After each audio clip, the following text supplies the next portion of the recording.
The river's gentle whisper carried no warning of what awaited Yates Jackson that spring morning in 1878. Blood trailed like crimson ribbons in the water, leading him to a sight that would forever alter the course of his life. Yates pulled back on the reins of his chestnut mare, squinting against the morning sun that glinted off the North Platte River. As a cattle driver who traversed the unforgiving terrain between Texas and Wyoming more times than he cared to count, he'd seen his share of death on the frontier. But something about the motionless figure half submerged in the shallow waters near the bank made his heart hammer against his ribs. "Whoa there, Sadie," he murmured to his horse, dismounting in one fluid motion. His spurs jangled as his boots hit the rocky shore, the only sound save for the water's constant murmur and the occasional cry of a hawk circling overhead. The woman lay face down, her dark hair fanning out around her head like a halo. Her dress, once a vibrant blue, now stained dark with what Yates feared was blood, clung to her limp form. One pale arm extended outward, fingers slightly curled as if she'd been reaching for something or someone in her final moments, except she wasn't dead. Not yet. Yates knelt beside her, his calloused fingers pressing against her neck. A pulse faint but steady fluttered beneath his touch. Relief washed over him, followed swiftly by concern. Who was she? What had happened? The nearest town, Carlin, Nevada, was a good 5 miles east, and this wasn't a place where ladies ventured alone. With gentle hands, he turned her onto her back, revealing a face as pale as moonlight marred by a deep gash across her forehead. Another wound at her side had soaked her dress with blood. She couldn't be more than 25, he reckoned, with delicate features and full lips now drained of color. "Miss," he called softly, then louder, "Miss, can you hear me?" She remained still, unresponsive to his voice. Yates looked around, surveying the empty landscape. No signs of a struggle, no horse, no abandoned wagon, nothing to indicate how she'd come to be here, bleeding and alone. Only her and the unforgiving Nevada wilderness. Making a swift decision, Yates tore strips from his spare bandana, binding her head wound as best he could before addressing the more concerning injury at her side. He worked methodically, his brow furrowed in concentration. She'd been shot, he realized with mounting anger. The bullet had torn through her side, missing vital organs by mere inches if his assessment was correct. Once the bleeding had slowed, Yates carefully lifted her into his arms. She was lighter than he expected, almost fragile against his broad chest. He couldn't leave her here, and moving her might worsen her condition. But staying put meant certain death, as night would eventually bring predators and the biting desert cold. He settled her against a flat boulder near the riverbank, arranged his saddle blanket beneath her head, and used his canteen to wet a clean handkerchief. With careful motions, he cleaned the dirt from her face, revealing freckles scattered across her nose and cheeks like constellations. "I don't know if you can hear me, miss," Yates said, his voice low and steady as he worked, "but I'm going to help you. You're going to be all right." The words were as much for himself as for her. In truth, he had no idea if she would survive, but something deep within him refused to accept any other outcome.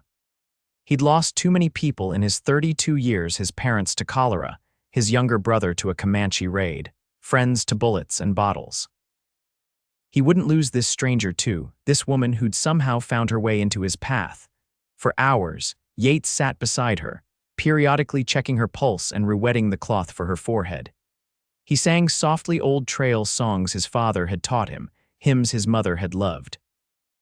The sun arced across the sky, and still, he maintained his vigil, speaking to her occasionally, hoping his voice might provide an anchor to the world she seemed determined to leave.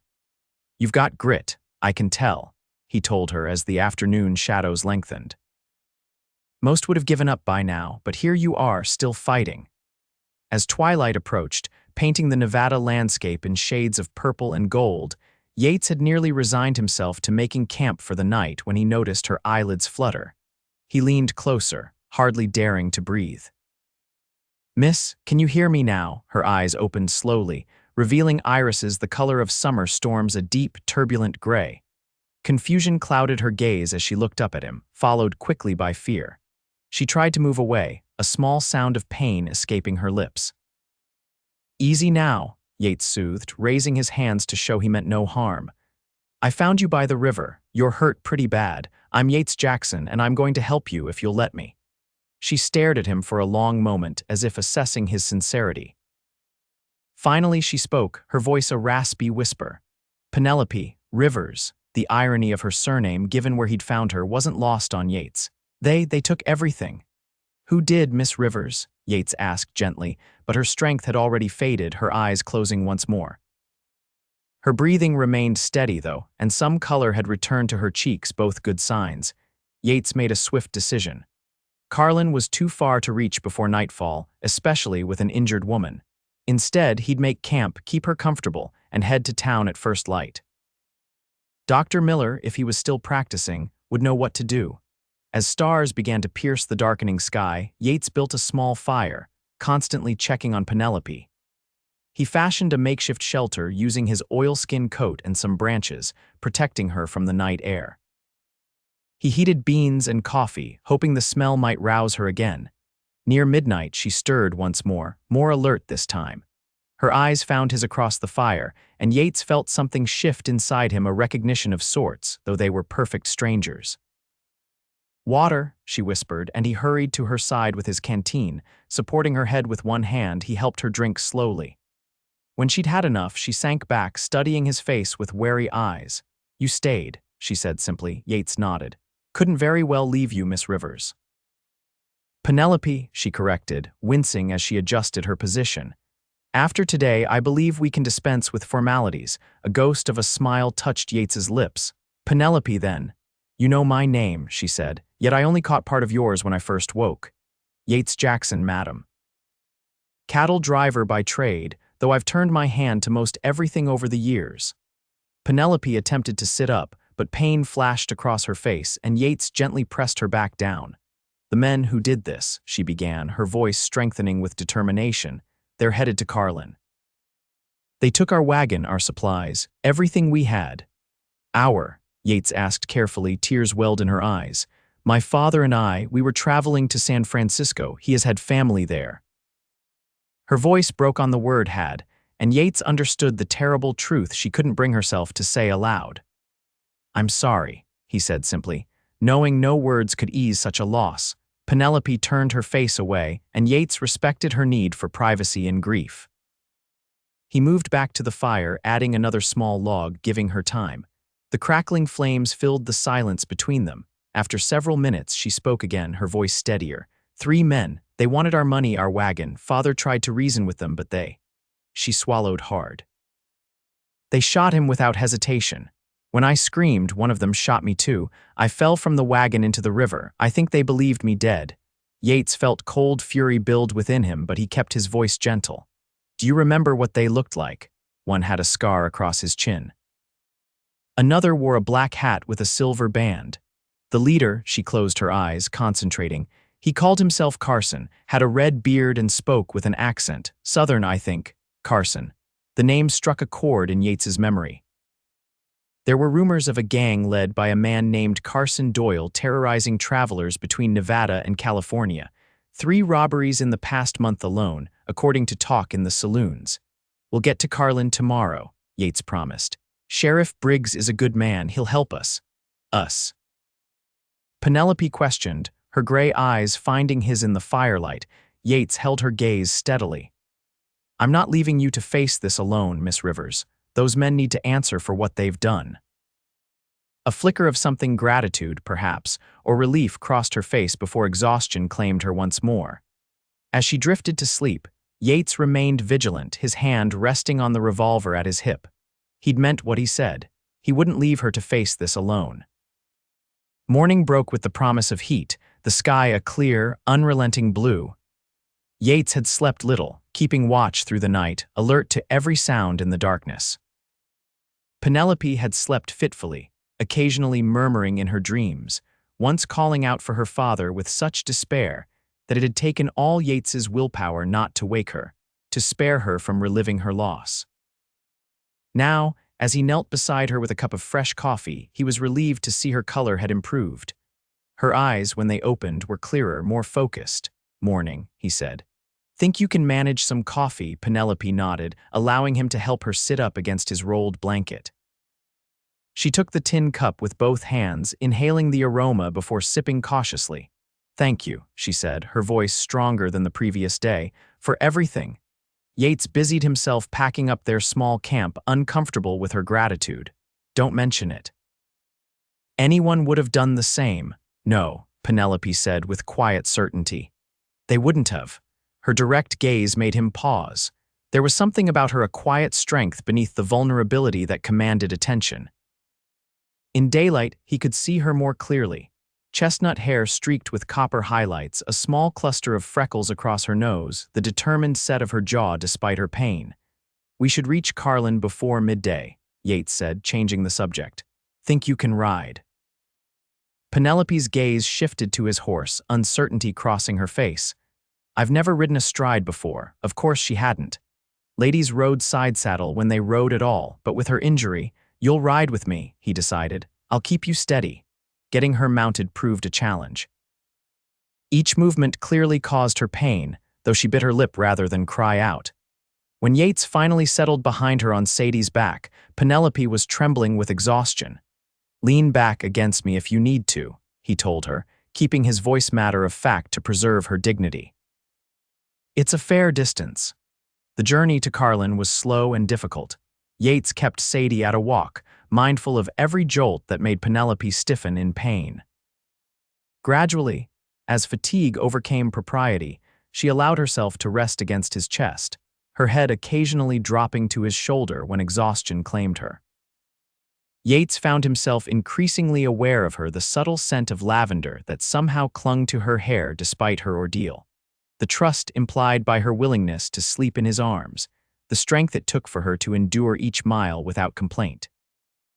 By the time the scattered buildings of Carlin appeared on the horizon, Yates had made a silent vow to himself. He would see justice done for Penelope Rivers, whatever it took. Carlin, Nevada had grown since Yates's last visit 2 years prior. What had been little more than a stage stop along the Central Pacific Railroad had expanded into a proper town with a main street boasting a hotel, general store, bank, and several saloons. The railroad had brought prosperity, at least for some. As they rode down the dusty main street, Yates was acutely aware of the stares they attracted, a blood-stained woman riding with a trail-worn cowboy made for quite a spectacle in a town like Carlin. Sheriff's office first, or the doctor? He asked Penelope, who had roused at the sounds of civilization. "Doctor," she murmured, and the weakness in her voice decided him. He guided Sadie toward a small whitewashed building with a weathered sign declaring Dr. Daniel Miller, physician and surgeon. Yates dismounted carefully before helping Penelope down, catching her when her knees buckled beneath her. Without hesitation, he lifted her into his arms. She made no protest, which concerned him more than if she'd objected to being carried.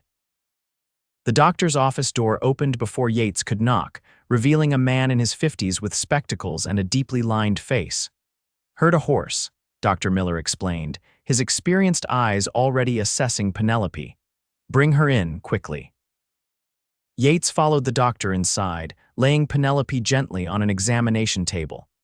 Dr. Miller immediately began cutting away the fabric around her wound, his movements efficient and practiced. "What happened?" he asked, directing the question to Yates while he worked. "Found her by the North Platte yesterday, shot and left for dead. She's lost a lot of blood." The doctor nodded grimly. "You did right to bring her straight here. This wound needs proper cleaning and stitching." He glanced up at Yates. "Your wife?" "No," Yates said quickly, perhaps too quickly. "Just helping." Something in Dr. Miller's expression suggested he didn't entirely believe this, but he returned his attention to Penelope, who had closed her eyes again, her breathing shallow. "I'll need to give her laudanum for the pain," the doctor said, "and you'll need to wait outside." Yates hesitated, reluctant to leave her side after keeping watch for so long. Penelope's eyes fluttered open, finding his. "It's all right," she told him, her voice barely above a whisper. "I'll be fine." With a nod, Yates stepped outside into the harsh sunlight. For a moment, he stood uncertainly on the boardwalk, feeling strangely adrift now that his immediate purpose, getting Penelope to safety, had been fulfilled. His next step was clear, though. Squaring his shoulders, he headed toward the sheriff's office at the far end of the street. Sheriff Thomas Briggs was a barrel-chested man with iron-gray hair and a no-nonsense demeanor that had served him well in maintaining order in a growing frontier town. He listened without interruption as Yates recounted finding Penelope and what little she had told him about the attack. Carson Doyle, the sheriff mused when Yates finished. Been hearing that name too often lately. 3 stage robberies and now this. He scratched his graying beard. Sounds like the same gang, all right. Red-bearded man with a southern drawl, fellow with a scarred chin, and a third with a fancy hat. Yates leaned forward, his hands flat on the sheriff's desk. What are you doing about them? Sheriff Briggs's eyes narrowed at the challenge in Yates's tone. Everything I can with limited men and resources, Mr. Jackson. I've sent telegrams to every lawman between here and California. Got a deputy riding circuit to warn isolated homesteaders. But Nevada's a big territory, and men like Doyle know how to disappear into it. They're headed to Carlin, Yates pressed. That's what Miss Rivers said.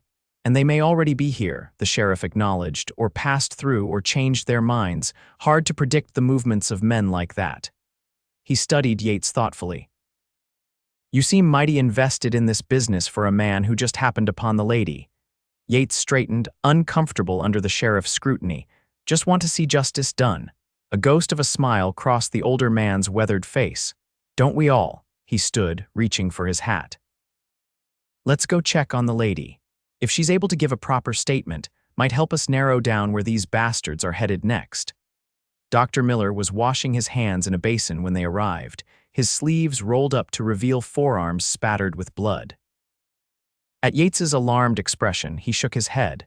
She'll live, provided infection doesn't set in. The bullet went clean through, missed anything vital. She's young and strong, good odds in her favor. Relief flooded through Yates, so intense it nearly made him dizzy. Can I see her? Briefly, the doctor conceded. I've given her something for the pain. She's resting now, but she was asking for you. Yates followed Dr. Miller to a small room at the back of the building, the sheriff trailing behind. Penelope lay on a narrow bed, her face almost as white as the fresh bandages visible beneath the clean nightgown someone had provided. Her chestnut hair had been brushed and braided, falling over one shoulder. Her eyes opened at their approach, focusing first on Yates with unmistakable relief before shifting warily to the sheriff. Miss Rivers, Sheriff Briggs said, removing his hat respectfully. I'm mighty sorry about what happened to you and your father. Mr. Jackson here has told me some of it, but I was hoping you might feel up to answering a few questions. Penelope's hand moved slightly on the coverlet, and without thinking, Yates crossed to her side, taking it in his own. Her fingers were cold despite the warmth of the room, and he rubbed them gently between his palms. Can't it wait? He asked the sheriff, protective instinct flaring. It's all right, Penelope said softly. I want to help catch them. Her gray eyes held a steely determination that belied her fragile appearance. For the next 20 minutes, she recounted the attack in careful detail, how the 3 men had ambushed their wagon 10 miles outside of Carlin, how her father, Edmund Rivers, had tried to reason with them, offering money if they would let them pass unharmed. How the leader, Carson, had laughed before shooting him point blank. They were arguing about where to go next, she told them, her voice growing fainter as fatigue set in. The man with the scarred chin, I think they called him, Harley, wanted to head south to Eureka. But Carson was insistent on Carlin, said someone was expecting them. The sheriff and Yates exchanged glances. Someone in town is working with them, Yates said grimly. Appears so, Sheriff Briggs agreed. Any idea who they were meeting, Miss Rivers? Penelope shook her head weakly. They didn't say a name, just that he'd have information about a shipment coming through on the eastbound train. The sheriff straightened, alarm flashing across his features. Gold shipment from Sacramento's due tomorrow morning, payroll for the mines in Elko. He turned to Yates. I need to send a telegram, get more men here. As the sheriff hurried out, Dr. Miller stepped forward. That's enough for now. She needs rest. Yates nodded, but Penelope's fingers tightened around his, preventing him from rising. Where will you go? She asked, a hint of vulnerability in her question. Nowhere, Yates promised. I'll get a room at the hotel, be close by if you need anything. Her relief was palpable, and Yates felt an unfamiliar tightness in his chest. This woman, whom he'd known for barely a day, had come to rely on him in some small way. The realization was both daunting and strangely satisfying. "Thank you," she whispered, her eyelids growing heavy as the laudanum took stronger hold. Yates gently released her hand, placing it back on the coverlet. "Rest now," he told her. "I'll be back to check on you later." Outside, the afternoon sun beat down mercilessly on Carlin's Main Street. Yates stood for a moment, orienting himself before heading toward the Carlin House Hotel.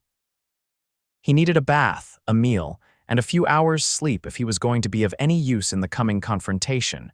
Because there would be a confrontation, he was certain of it. Carson Doyle and his men were coming to Carlin, and Yates intended to be ready when they did. The Carlin House Hotel was a two-story wooden structure with pretensions of grandeur. The lobby boasted a threadbare red carpet and brass spittoons that had long since lost their shine. The clerk, a thin man with pomaded hair, eyed Yates's trail-worn appearance with poorly disguised disdain. "Room for one night," Yates said, placing coins on the counter. "And information on where I might get a bath and a decent meal.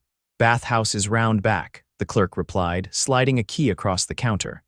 "Room 204, top of the stairs." As for food, the hotel dining room serves until 8, or there's Molly's Cafe across the street. Yates nodded his thanks and headed upstairs to deposit his saddlebags. The room was small but clean, with a narrow bed, washstand, and a window overlooking the main street.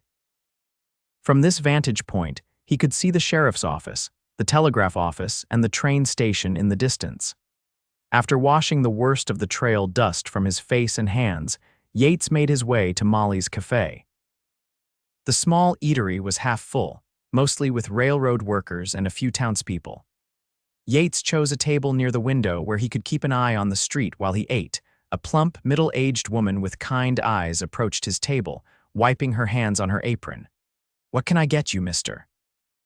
"Special today is beef stew with dumplings." "Sounds good," Yates agreed. "And coffee, please." As the woman bustled away, Yates noticed a man at a corner table watching him with undisguised interest. The stranger was well dressed in a black suit, with a gold watch chain draped across his vest. His carefully trimmed beard and expensive hat marked him as someone of means, a businessman or banker, perhaps. Yates returned the man's gaze steadily until the stranger looked away, returning to his newspaper. Something about the encounter left Yates uneasy, though he couldn't have explained why. The beef stew, when it arrived, was hearty and flavorful, reminding Yates how long it had been since he'd eaten a proper meal. As he ate, he found his thoughts returning to Penelope. What would happen to her now? She'd lost her father, their wagon, all their possessions. Even if they recovered the stolen goods, which seemed unlikely, she was alone in a strange town, injured and vulnerable. Not completely alone, he corrected himself. She had him, at least for now. The thought gave him pause. Yates wasn't in the habit of forming attachments. His life as a cattle driver meant constant movement, never staying in one place long enough to put down roots. Yet here he was, contemplating how to help Penelope Rivers rebuild her life. Refill on that coffee. The waitress's voice pulled him from his thoughts. "Please," Yates said, pushing his cup toward her. "Madam, do you know if there's a ladies' aid society in town, or a church that might help someone who's fallen on hard times?" The woman, Molly herself, he presumed, studied him curiously. "This about that poor girl Doc Miller's tending to. News travels fast in Carlin." She filled his cup. "Reverend Simmons at the Methodist Church helps folks in need. His wife Sarah runs the Ladies' Aid. Good people. Church is 2 blocks east." Yates thanked her, finishing his coffee quickly. He had several errands to run before returning to check on Penelope. The Methodist Church was a modest white building with a small steeple.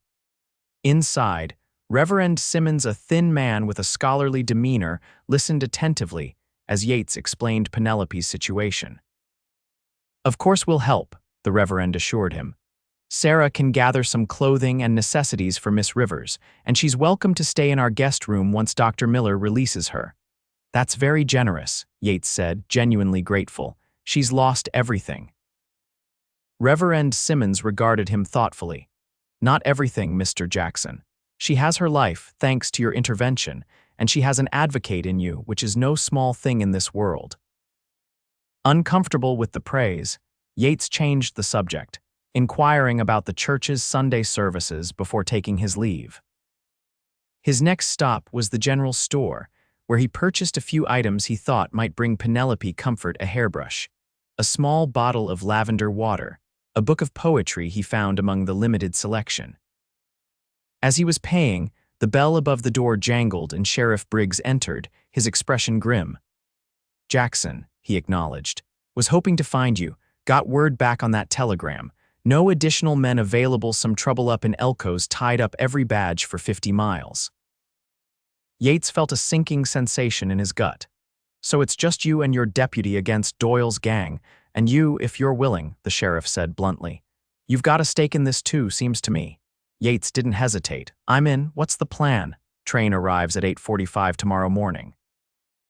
"I'm guessing they'll hit it as it's pulling out of the station. Maximum confusion, minimum chance of pursuit." Sheriff Briggs lowered his voice. "What we don't know is who their inside man is. Could be anyone: railroad employee, bank clerk, even someone at the telegraph office." "The man in the black suit," Yates said suddenly, remembering the stranger at the cafe. "Watching me like he knew something." "Everett Walsh," the sheriff supplied. "Owns the bank, been in town about 6 months, came from San Francisco with good references, but," he shrugged, "worth looking into." "Meet me at my office after dark. We'll go over the details then." With a nod, the sheriff departed, leaving Yates to complete his purchase. The store owner, a balding man with spectacles, wrapped Yates's items carefully in brown paper. "That poor young lady," he commented, tying the package with string. "First her father, now this business with the train. Terrible times we live in." Yates paused. "You knew her father." "Met him just the once when they passed through town a few weeks back. Heading to California," he said. "Bought supplies, seemed a decent sort, scholar, by his manner of speaking.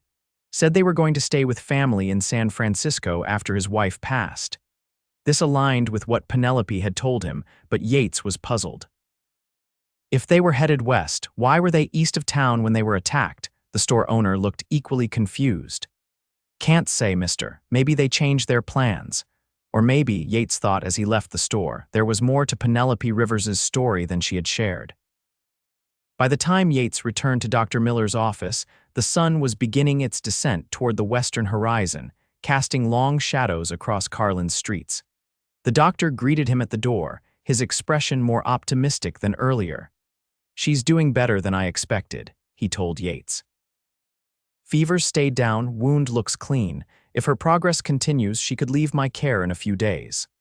"She's awake?" Yates asked, gesturing to the package in his hands. Dr. Miller nodded. "And asking for you, though I can't imagine why." The slight twinkle in his eye suggested he knew exactly why a young woman might be eager for the company of the man who had saved her life. Penelope was sitting up in bed when Yates entered her room, her chestnut hair loose around her shoulders, her complexion still pale but with more color than before. She smiled when she saw him, and something in Yates's chest tightened in response. "You came back," she said simply. "Said I would." Yates approached her bedside, suddenly uncertain what to do with his hands. He held out the package awkwardly. "Brought you some things. Thought they might help." Surprise and something deeper gratitude perhaps flickered across Penelope's face as she accepted his gift. "No one's given me a present since." She trailed off, and Yates could fill in the blank. Since her life had been destroyed. "It's nothing much," he said gruffly, "just some necessities." Her fingers worked at the string, unwrapping the package with care.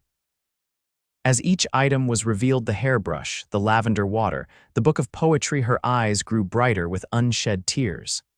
"How did you know?" she asked, touching the book's cover reverently. "Tennyson was my father's favorite. He used to read to me every evening." Yates shrugged, uncomfortable with her emotion. "Lucky guess. The Reverend's wife will be bringing you some clothes tomorrow, and they've offered you a place to stay once you're well enough to leave here." Penelope set the gifts aside carefully, her gray eyes fixed on Yates with an intensity that made him want to look away. But he didn't. "Why are you doing all this for me?" she asked quietly. "You don't know me, you owe me nothing, yet you've done more for me than—" She swallowed hard. "Than most people in my life ever have." It was a fair question, one Yates had been asking himself since he first knelt beside her at the river. Why had he stayed? Why did he care what happened to this woman? "Seemed like the right thing to do," he said finally, knowing the answer was inadequate even as he gave it. Penelope didn't press him, merely nodded as if his simple response made perfect sense to her. "Will you stay in Carlin long?" she asked instead. Yates hesitated. He hadn't planned to stay at all, had been passing through on his way north to Wyoming when he found her. But now, "For a while," he said, "got some business to attend to." Her eyes narrowed slightly. "The men who attacked us, you're going after them." It wasn't a question, but Yates nodded anyway. "Sheriff's short-handed, he's asked for my help." Fear flashed across her face. "They're dangerous, Yates. Carson Doyle kills without hesitation or remorse. I've seen it." "So have I," Yates replied grimly. "Men like that don't stop until someone stops them." Penelope reached for his hand, her slender fingers cool against his calloused palm. "Promise me you'll be careful. I couldn't bear it if you were hurt because of me." The simple touch of her hand, the genuine concern in her voice, they affected Yates more deeply than he cared to admit. This woman, who had every reason to focus solely on her own suffering, was worried about him. "I'll be careful," he promised. "Been in tight spots before." She didn't look entirely convinced but released his hand. "Tell me about yourself," she requested. "All I know is your name and that you drive cattle." For the next hour, as the room grew dimmer with approaching evening, Yates found himself talking more than he had in months. He told her about growing up in Texas, his years working cattle drives, the places he'd seen and people he'd met. He glossed over the darker parts, the violence he'd witnessed, the loneliness of the trail, but Penelope seemed to sense what he left unsaid. In turn, she shared pieces of her own story, her childhood in Boston, her mother's long illness, her father's decision to seek a fresh start in California after her mother's death 3 months ago. "We were going to live with my mother's sister in San Francisco," she explained. "Aunt Martha has a boarding house near the bay. Father was to help with the accounts and correspondence." Yates remembered his conversation with the store owner. "If you were headed west, why were you east of Carlin when you were attacked?" A shadow crossed Penelope's face. "We weren't. We'd already passed through town weeks ago, as you said, but Father—" She hesitated. "He received a letter in Reno, said we needed to return to Carlin, that there was an opportunity he couldn't ignore." "What kind of opportunity?" He wouldn't say exactly. "Just that it involved a business proposition that could secure our future." Penelope's expression grew troubled. "He was so excited, so sure this was our chance. I'd never seen him like that before." A knock at the door interrupted them. "Doctor." Miller entered, carrying a tray with a bowl of soup and a slice of bread. "Dinner for my patient," he announced, "and a reminder that she needs rest more than conversation, Mr. Jackson." Yates stood, recognizing the dismissal. "I'll come back tomorrow," he promised Penelope. She nodded, her eyes conveying what she didn't say aloud: "Be careful tonight." As Yates left the doctor's office, the last light of day was fading from the sky. Stars began to appear overhead, distant and cold in the vastness of the Nevada night. He headed for the sheriff's office, his mind working through what Penelope had told him. Her father had received a letter in Reno, drawing him back to Carlin for some mysterious business opportunity. Now he was dead, and Carson Doyle was planning to rob a gold shipment with the help of someone in town. The coincidence seemed too great to ignore. Sheriff Briggs was waiting for him, along with a younger man Yates assumed was the deputy, tall and lanky with an earnest face that suggested he was new to wearing a badge. "This is Deputy Collins," the sheriff confirmed. "Filled him in on what we know." He spread a rough map of the town on his desk.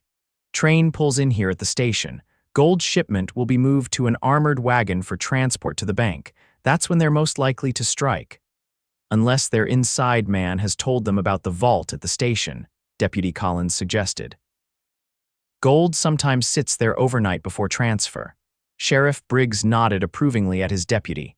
"Good point. Means we need to cover both possibilities." Yates studied the map. Miss Rivers mentioned something her father told her that he came back to Carlin for a business opportunity. Got a letter in Reno about it. The sheriff's bushy eyebrows drew together. What sort of business? She doesn't know, but I'm wondering if it connects to this gold shipment somehow.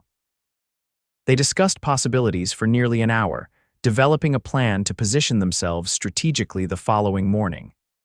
As they talked, Yates found himself thinking of Penelope, her gray eyes filled with concern as she made him promise to be careful, the gentle touch of her hand on his.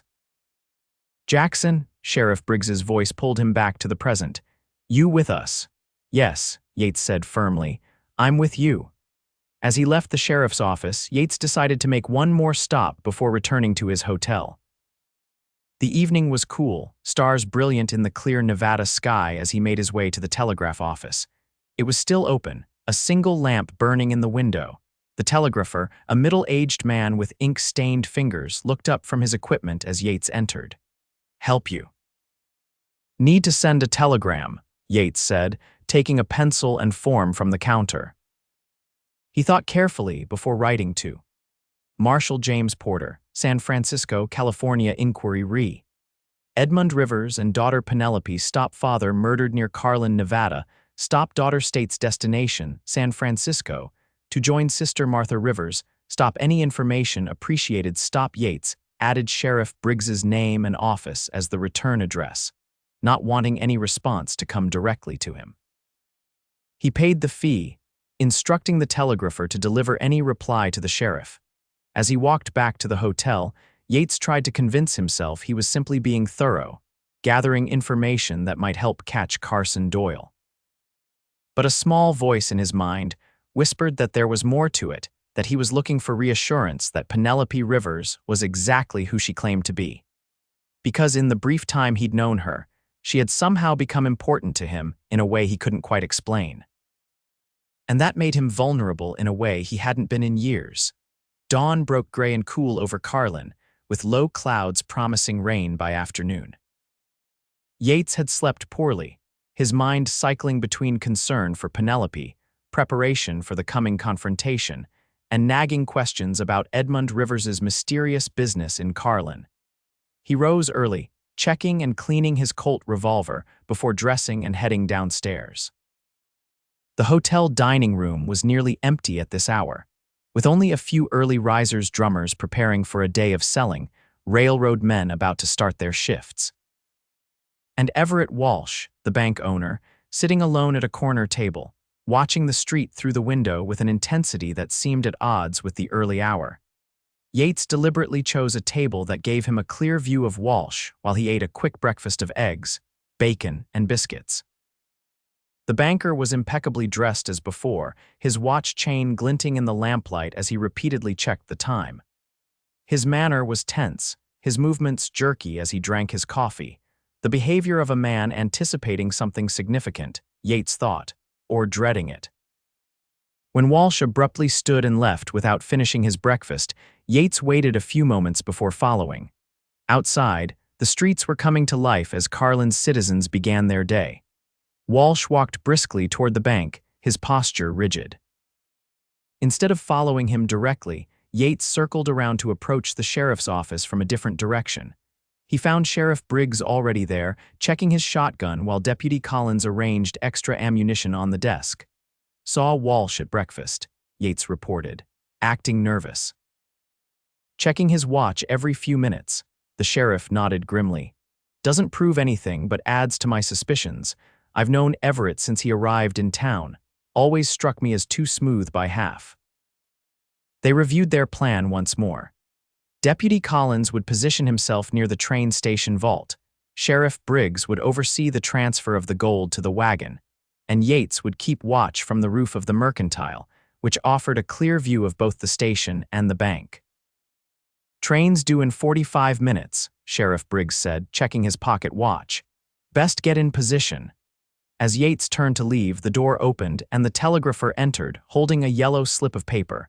Message came through for you, Sheriff, he said, handing over the telegram. From San Francisco, marked urgent, Sheriff Briggs unfolded the paper, his expression growing increasingly grave as he read. When he looked up, his eyes found Yates's. "Seems your instincts were good, Jackson," he said, passing the telegram to Yates. The message was brief, but clear. No Martha Rivers in San Francisco. Stop Edmund Rivers wanted for embezzlement. Boston, Mass. Stop daughter Penelope accomplice. Stop exercise caution. Stop marshals en route. Stop Yates. Read the words twice. Disbelief giving way to a cold certainty. He'd been right to question Penelope's story, but wrong to trust her at all. She lied, he said flatly. About everything. Sheriff Briggs took back the telegram. Question is, how does this connect to Carson Doyle and the gold shipment? A terrible suspicion began to form in Yates's mind. Her father received a letter in Reno, bringing them back to Carlin for a business opportunity. What if that business was the gold shipment? What if Edmund Rivers was part of the plan to rob the train? And Doyle double-crossed him, the sheriff continued the thought. Killed him to eliminate a partner or a witness, but left Penelope alive, Yates said slowly, or thought he had. Deputy Collins looked between them, confusion evident on his young face. Are you saying the woman Mr. Jackson rescued is working with the robbers? I don't know, Yates admitted, the words tasting bitter in his mouth. But I intend to find out. Without waiting for a response, he strode from the sheriff's office, his boot heels striking the boardwalk with angry precision as he headed toward Dr. Miller's. The early morning air felt suddenly colder, or perhaps it was just the ice forming around his heart. He'd been a fool, allowing himself to feel something for a woman he barely knew, a woman who, if the telegram was correct, was a criminal fleeing justice. The tenderness he'd felt, the protective instinct, the admiration for her courage, all based on lies. Dr. Miller looked surprised to see him so early. Mr. Jackson, wasn't expecting you until later. Need to speak with Miss Rivers, Yates said, his voice clipped. It's urgent. The doctor hesitated. She's still recovering. I'd prefer, now, Doc, Yates interrupted. It can't wait. Something in his tone must have conveyed the seriousness of the situation because Dr. Miller stepped aside, gesturing toward Penelope's room. Try not to upset her, he cautioned. Her condition is still fragile. Yates barely heard him, his mind focused on the confrontation ahead. He entered Penelope's room without knocking, finding her awake, sitting up in bed with the book of poetry he'd given her open on her lap. Her face brightened when she saw him, a smile curving her lips, a smile that faltered as she registered his expression. Yates, what's wrong? He closed the door firmly behind him, then withdrew the telegram from his pocket, holding it up so she could see it. Care to explain this, Miss Rivers? Or should I say, Miss Rivers, the embezzler's daughter? All color drained from Penelope's face. Her hands trembled as they clutched the book more tightly. Where did you get that? She whispered. Doesn't matter. What matters is that you've been lying since the moment you opened your eyes by that river. Yates took a step closer, anger and hurt making his voice harder than he intended. There is no Aunt Martha in San Francisco, is there? No family waiting for you. Just the law, looking to arrest you and your father for stealing money in Boston. Penelope closed her eyes briefly, as if in pain. When she opened them, the gray depths held not guilt but a weary resignation that caught Yates off guard. Not stealing, she corrected quietly. Recovering what was rightfully his. Explain, Yates demanded, crossing his arms over his chest. Penelope set the book aside carefully, her movements deliberate, as if she needed the small ritual to gather her thoughts. My father was a professor at Harvard, she began. Mathematics. Brilliant with numbers and patterns. 5 years ago, he developed a system for predicting market fluctuations.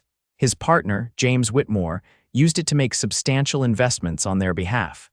She paused, her hands smoothing the quilt covering her lap. When the returns came in over $100,000, Whitmore claimed the system had failed, that they'd lost everything. He showed my father doctored records, made him believe his calculations were flawed. And they weren't.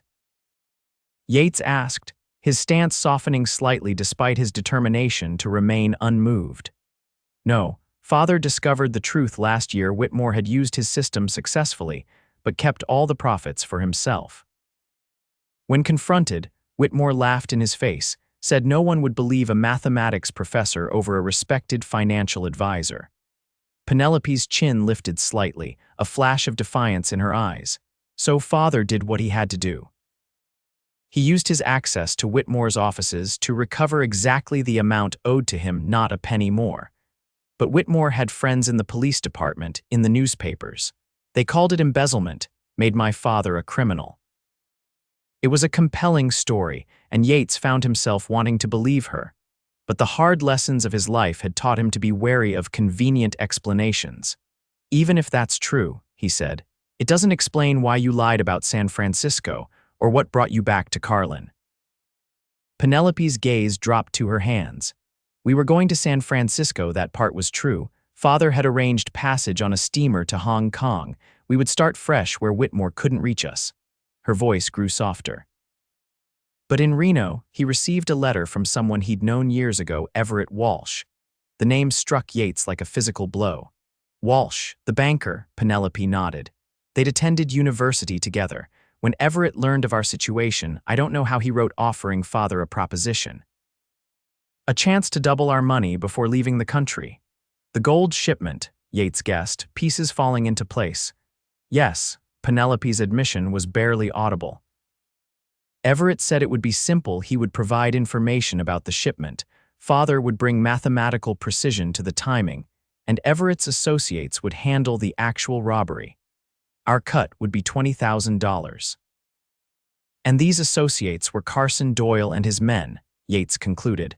Father didn't know that until we met them east of town. He thought we were dealing with professional thieves, not murderers. Her voice broke. When he realized what kind of men they were, he tried to back out. Said he wanted no part of it. That's when Carson shot him. Tears spilled onto Penelope's cheeks, but she made no move to wipe them away. I screamed and Carson turned the gun on me. I remember falling, the cold of the water, and then you. Yates stood frozen, torn between his instinct to comfort her and his duty to the sheriff, to the law. Her story rang true, yet parts of it still troubled him. Why didn't you tell me the truth from the beginning? He asked, his voice gruff with conflicted emotion. And say what? Penelope challenged, a flash of spirit through her tears. That my father and I were fugitives, that we'd planned to rob a train, that I'd lied about everything. She shook her head. I was afraid.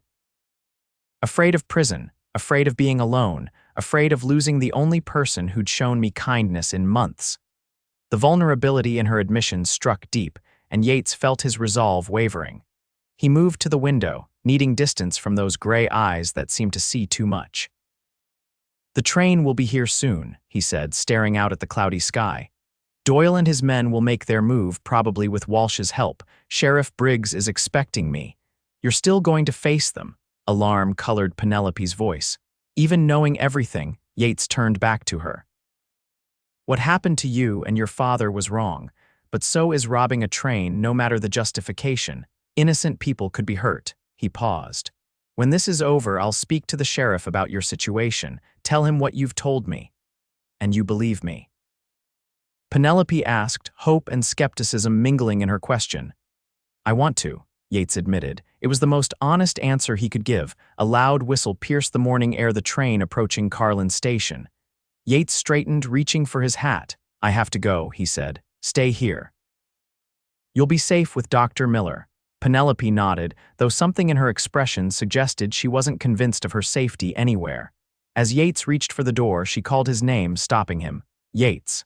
Her voice was soft but steady. I lied about many things, but not about caring what happens to you. Please be careful. He held her gaze for a long moment, then nodded once before leaving. Outside, the streets had grown busier, townspeople and travelers heading toward the station to meet the arriving train. Yates moved against the flow, making his way to the mercantile, where he was to take his position on the roof. As he climbed the back staircase, Yates tried to focus his mind on the task ahead. The tangled emotions Penelope Rivers stirred in him would have to wait. For now, there were armed robbers to stop and a banker to confront. From his vantage point on the roof, Yates had a clear view of both the station and the bank. The train had just pulled in, steam billowing around it as passengers began to disembark. Sheriff Briggs stood on the platform, seemingly casual but alert, his hand never far from his holstered gun. Deputy Collins was positioned near the station office, where the gold would be temporarily stored. Yates scanned the crowd, looking for Walsh or any sign of Doyle and his men. Nothing yet, but the hairs on the back of his neck stood up a sensation he'd learned to trust over years on the frontier. Something was wrong. The station master and two guards emerged from the baggage car, carrying a heavy strongbox between them. They moved efficiently toward the station office, Sheriff Briggs falling in behind them. Still no sign of trouble. Then Yates spotted Walsh, not at the station as expected, but hurrying toward the bank, repeatedly glancing over his shoulder. Yates frowned. If the banker was involved in the robbery, why wasn't he at the station unless? A terrible realization struck him. The gold shipment was a diversion. The real target was the bank itself, left vulnerable while attention focused on the train. Yates scrambled down from his position, nearly falling in his haste. He had to warn the sheriff, had to stop whatever was happening at the bank. As he reached the street, a gunshot rang out from the direction of the station, followed by shouts and screams as people scattered in panic. For a split second, Yates hesitated, torn between heading toward the gunfire or following Walsh. Then he made his decision and ran toward the bank. As he rounded the corner, he saw them three men forcing the bank's side door open while a fourth kept watch. The lookout spotted Yates immediately, raising a rifle and firing. The shot went wide, splintering wood from the building behind him. Yates drew his Colt, firing twice as he dove for cover behind a water trough. One of his bullets found its mark. The lookout fell with a cry, clutching his shoulder. "It's a setup," one of the men shouted, a man with a scarred chin, Harley if Penelope's description was accurate. "Walsh sold us out." The other men abandoned their attempt on the door, taking positions behind a wagon and returning fire. Yates was pinned down, unable to move without exposing himself to their bullets. From the direction of the station came more gunfire, suggesting Sheriff Briggs and Deputy Collins had their own hands full. No help would come from that quarter. "Come out, Cowboy," called a voice with a distinct southern drawl. "Throw down your weapon and maybe we'll let you live, Carson Doyle," the man who had murdered Edmund Rivers and tried to kill Penelope. Rage surged through Yates, hot and clarifying. "Not likely, Doyle," he shouted back. "You're surrounded." "Sheriff's deputies are on their way," a laugh answered him. "Ain't no deputies coming and you know it. It's just you all alone, same as the girl by the river." "How'd that work out for her?" Yates's finger tightened on the trigger. "Better than you think. She's alive and she identified all of you. Told us everything about your plan with Walsh." There was a momentary silence, then a burst of gunfire tore into the water trough, sending splinters flying. Yates ducked lower, water soaking his clothes as the trough leaked. "Harley," Carson's voice came again. "Circle round behind him. Jake, keep him pinned." Yates knew he had to move. The water trough wouldn't provide cover for long, and once they flanked him, he'd be finished. He glanced around desperately for better position. 20 yards to his right stood the smithy, its doors open, interior dark. If he could make it inside, he'd have walls of solid brick between him and Doyle's bullets. Drawing a deep breath, Yates fired 3 quick shots toward the wagon where Carson and Jake were positioned, then sprinted for the smithy. Bullets kicked up dust at his heels, but he reached the doorway unscathed, throwing himself inside and rolling behind an anvil. The blacksmith was nowhere to be seen, likely fled at the first sound of gunfire. Tools hung from the wall's hammers, tongs, a small axe. Yates grabbed the axe, its weight reassuring in his left hand while he kept the Colt ready in his right. Footsteps approached cautiously, one set from the front, another from the side where a small window provided a second entrance. Yates positioned himself where he could see both, waiting. A shadow darkened the window, and Yates fired without hesitation. There was a grunt of pain, then the thud of a body hitting the ground outside. "One down, Jake," Carson's voice called. "You hit." No response came from the fallen man. Harley appeared at the front entrance, firing wildly into the smithy. Yates ducked behind the anvil as bullets ricocheted off metal surfaces, sending sparks flying. When Harley paused to reload, Yates rose and threw the axe with all his strength. The tool struck Harley in the chest, the blade sinking deep. The outlaw's eyes widened in shock before he collapsed forward, dead before he hit the ground. That left Carson Doyle, the most dangerous of the three. Yates checked his ammunition, 3 bullets remaining. He'd have to make them count. "Your friends are dead, Carson," he called. "Surrender now." A bullet splintered the doorframe near Yates's head in response.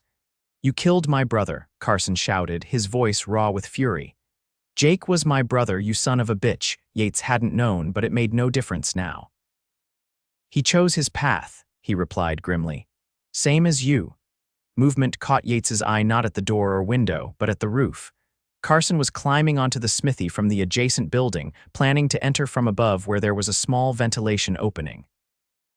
Yates positioned himself beneath the opening, pressed against the wall where he wouldn't be immediately visible. He held his breath, waiting. The scuffling on the roof grew louder, then stopped. Dust and debris showered down as Carson began to force the ventilation cover open. Yates remained still, finger on the trigger. A boot appeared, then a leg, as Carson lowered himself through the opening. Yates waited until the outlaw was halfway through, vulnerable and unable to aim effectively, before stepping away from the wall. "Drop your gun, Carson," he ordered, his Colt aimed at the outlaw's chest. Surprise flashed across Carson's bearded face, quickly replaced by calculation. His own gun was pointed at the ceiling, his position awkward as he hung half in, half out of the opening. "Reckon we're at an impasse," Carson drawled, not lowering his weapon. "You shoot me, I might get off a shot of my own on the way down, willing to risk it, Cowboy." In the distance, Yates could hear shouting, the sounds of people approaching reinforcements, perhaps, or just curious townspeople drawn by the gunfire. He needed to end this quickly. "I'm willing," he said steadily.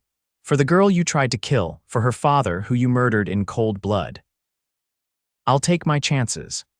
Something shifted in Carson's eyes, perhaps recognition that Yates meant what he said, perhaps simple acceptance of fate.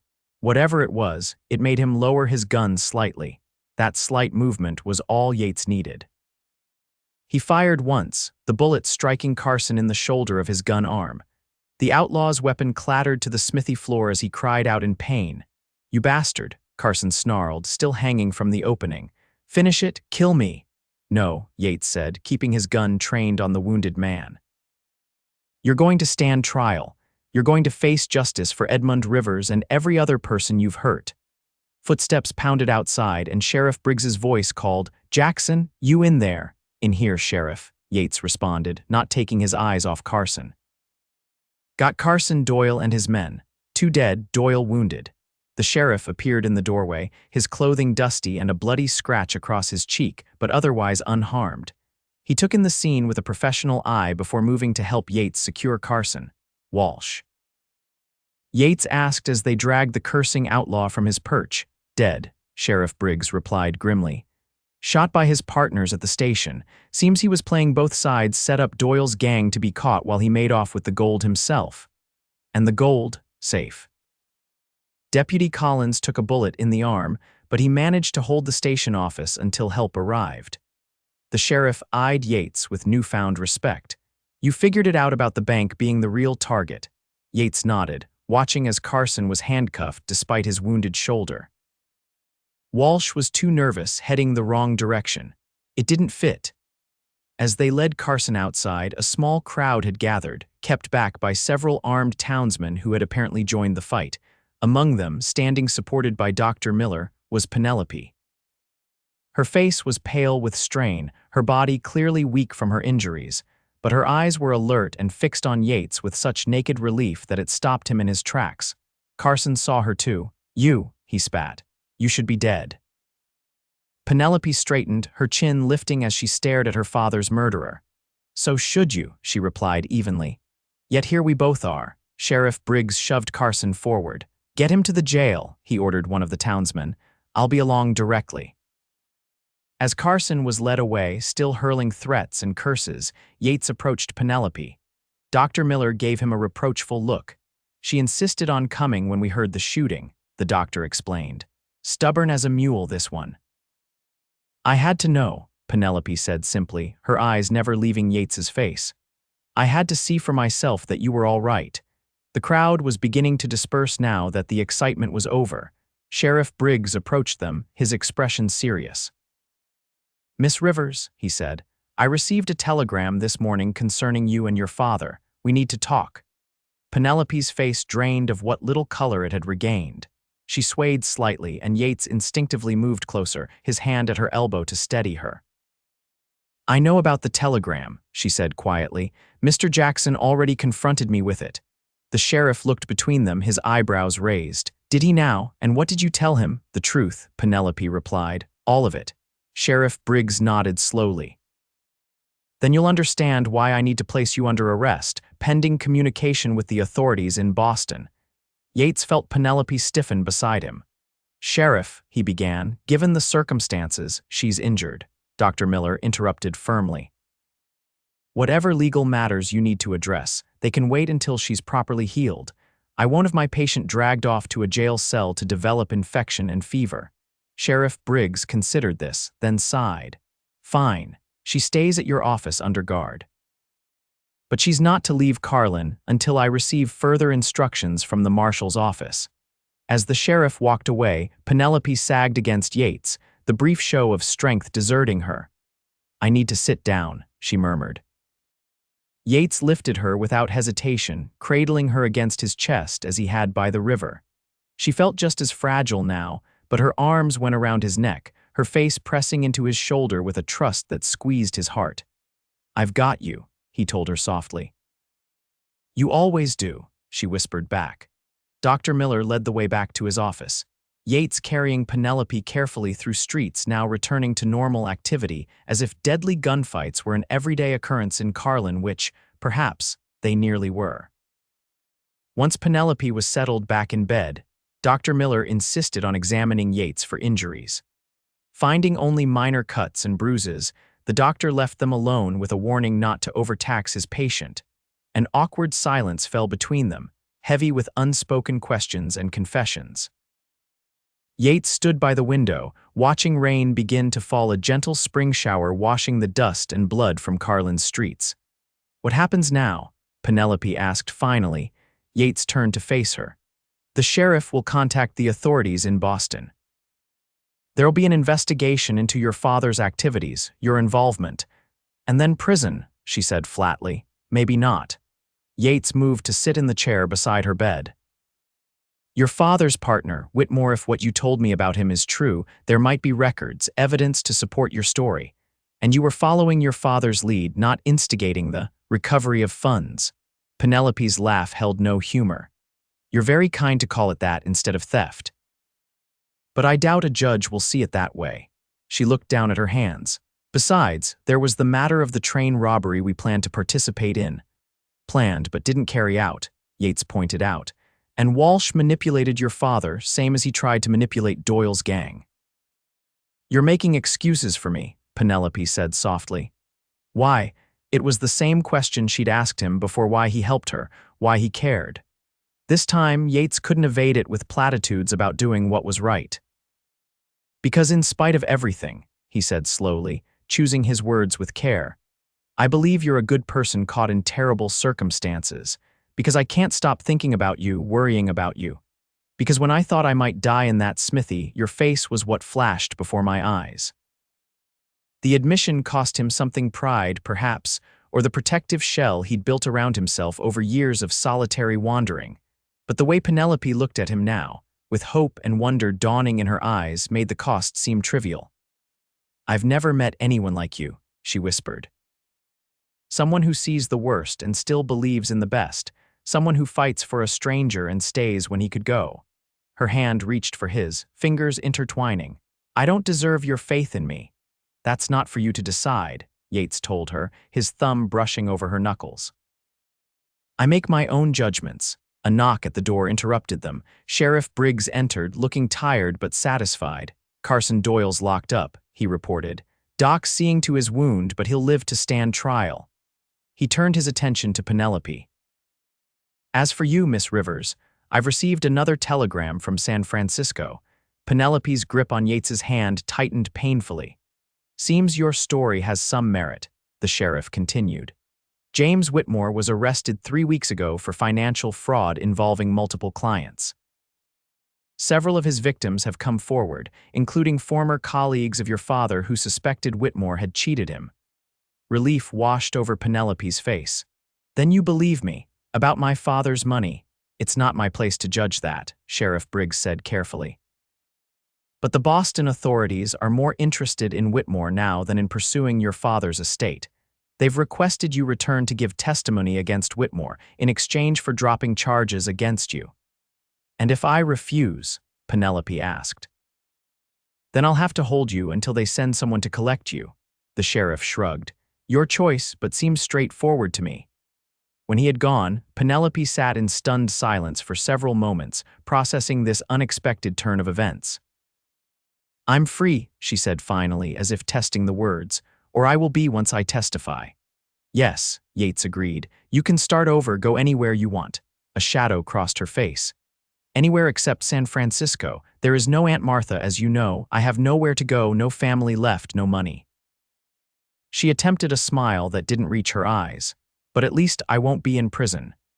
Yates hesitated, then made a decision that had been forming in his mind since the showdown with Carson Doyle, perhaps even since he first found her by the river. Come with me, he said. Penelope blinked, not comprehending. With you, to Wyoming. I have a small place there, nothing fancy, just a cabin and some land. Been saving to build it up into a proper ranch someday. He found himself suddenly nervous, words tumbling out faster than intended. You could stay there, recover properly, decide what you want to do next. No obligations, just a place to heal. Yates, Penelope said gently, you barely know me. I know enough, he insisted. I know you're brave and resilient. I know you loved your father and stood by him even when his choices put you in danger. I know you have nightmares about the river and wake up fighting for breath. He paused, gathering courage for his next words. And I know that when I'm with you, I feel something I haven't felt in years. Something I thought I'd buried for good. Penelope's eyes filled with tears, but they were different from the tears of fear and grief he'd seen before. These shimmered with hope, with possibility. What if I want more than a place to heal? She asked softly. What if I want a place to belong? Someone to belong to? Yates brought her hand to his lips, pressing a kiss to her palm with a tenderness that surprised even him. Then we'll build that together, he promised. One day at a time. The following weeks passed in a blur of recovery and preparation. Penelope grew stronger daily, her wound healing cleanly under Dr. Miller's care. She gave her formal statement about Carson Doyle and the attack on her father, ensuring the outlaw would face murder charges along with attempted robbery. Word came from Boston that James Whitmore had confessed to defrauding multiple clients, including Edmund Rivers. While it didn't entirely exonerate Edmund's actions in taking the money, it lent credence to Penelope's version of events. The district attorney agreed to drop all charges against her in exchange for her testimony at Whitmore's trial. Sheriff Briggs, satisfied that justice would be served in both cases, released Penelope from his supervision with a gruff admonishment to stay on the right side of the law hereafter. As spring gave way to early summer, Penelope's physical strength returned. She moved from Dr. Miller's office to the Reverend's guest room, where Sarah Simmons took her under wing, providing not only clothing and necessities, but the maternal care Penelope had long been without. Yates visited daily, often taking Penelope for short walks as her strength increased. They talked for hours about his dreams for his Wyoming land, about books they had read, about the events that had shaped their lives. Sometimes they sat in comfortable silence, watching the sunset paint the Nevada sky in shades of gold and crimson. In those quiet moments, something grew between them, a connection deeper than gratitude or attraction, a recognition of kindred spirits who had each known loneliness and loss. On a warm evening in late June, as they sat on the church steps watching fireflies rise from the nearby meadow, Yates took Penelope's hand. I'm leaving for Wyoming tomorrow, he said. Been away too long already. Penelope nodded, her expression carefully neutral. I understand. You have responsibilities there. I do. He paused, gathering courage. The offer still stands for you to come with me if you want to. Her gray eyes searched his face. As what, Yates? Your guest, your friend? I need to know what you're offering. It was a fair question, one he'd been wrestling with for weeks. Yates was not a man who made commitments lightly, nor one who spoke easily of feelings, but for Penelope he would try. As my partner, he said finally. in all ways. I'm asking you to come with me as the woman I love, the woman I want to build a life with if you'll have me." Penelope's breath caught, and for a moment, Yates feared he had presumed too much, moved too quickly.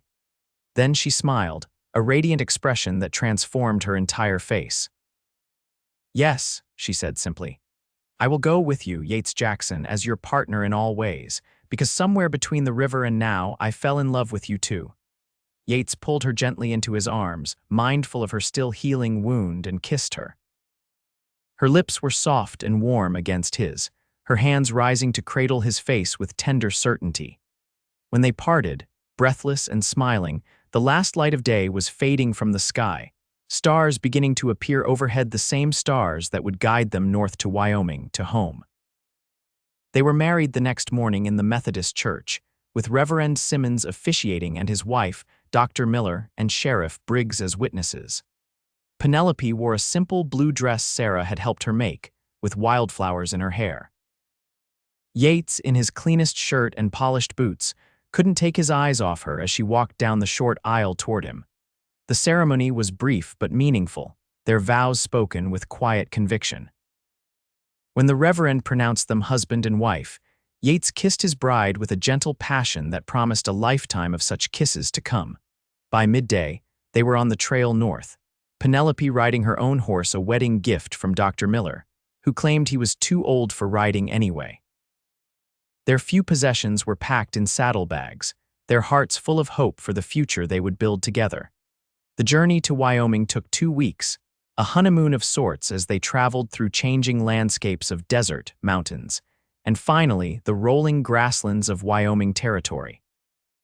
Penelope proved herself a capable rider and cheerful companion, her strength and spirit growing with each passing day. Yates's small place turned out to be 80 acres of prime grazing land with a sturdy 2-room cabin nestled against a stand of pines. A creek ran clear and cold along the eastern boundary, providing water for the dozen head of cattle that constituted the beginning of his herd. When they crested the final ridge and the cabin came into view, Yates reined in his horse, suddenly anxious about Penelope's reaction. It was a far cry from the Boston home she had known, from the San Francisco life her father had promised. "It needs work," he said, gesturing toward the cabin. "Another room, a proper garden, but the land's good and there's plenty of game, in a few years with more cattle." Penelope moved her horse alongside his, reaching over to take his hand. "It's perfect," she said, her eyes bright with sincerity. "It's ours." That first evening in their new home, as they sat on the cabin's small porch watching the stars emerge over the Wyoming wilderness, Penelope rested her head on Yates's shoulder. "I never thanked you properly," she said softly. "For what?" Yates asked, his arm around her waist. "For staying with me by the river, for being there when I opened my eyes."